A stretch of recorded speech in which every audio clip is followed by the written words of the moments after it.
Lately I have been reflecting on power, not political power, not physical power, but relational power, right? The kind of power that we use with people that we say we love. We live in a world that believes obedience can be engineered, that it can, meaning that if you don't listen, privileges are taken away. Access is removed, opportunities are restricted. As parents, many of us were taught that discipline is things like take the phone away, cancel the trip, don't go out to play, remove the reward. And yes, these things actually works at times. But I have started asking a deeper question. Does it actually transform the heart, this kind of approach, or does it just train behavior?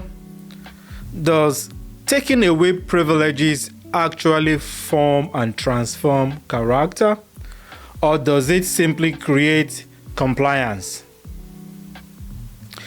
Because there is a difference, yes, between obedience and compliance. Compliance will say, I will do what you want until I get my privileges back. In fact, my son had told me something similar like that before. But obedience, true obedience, flows from conviction, not coercion, because compliance changes behavior temporarily, whereas character transformation changes who a person becomes. And then, I zoomed out, look at different countries, I look at nations' policies, how power plays are being displayed, the trade wars, the tariff being imposed left and right, the economic pressures being applied.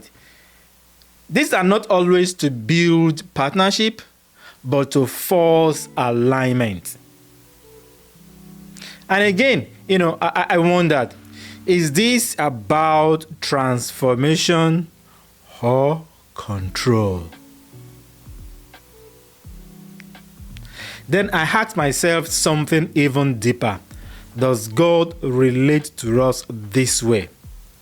Does God take away our privileges to make us obey? Does He rule through fear of loss? And the more I sat with it, the clearer it became. God does not transform people by tightening their grip. He transforms them by changing our hearts. God doesn't transform hearts through control. He transforms hearts through love. True patience, true truth, true invitation. Because forced obedience may look spiritual, temporarily look good, but it does not last. It doesn't build a good bonding relationship. God's way is not coercion, it is invitation. Not manipulation, but rather formation. It is not fear-based. It is obedience and love rooted in surrender.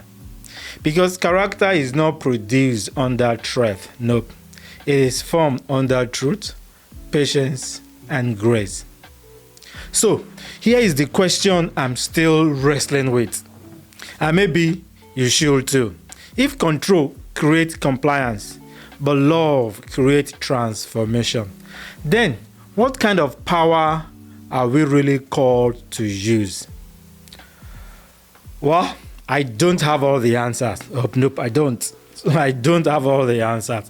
So today, we are going to wrestle with this together. What does discipline look like from God's perspective? What is the difference between compliance and obedience? And how do we lead our children? And in our homes, at work, and, as countries, nations, and how do we lead without losing the heart? How do we lead in this process Do we force obedience? Do we use control to make people toe in line? And does this bring a lasting relationship? Let's talk about it. Share your experience. Let other people learn from it. Let's talk.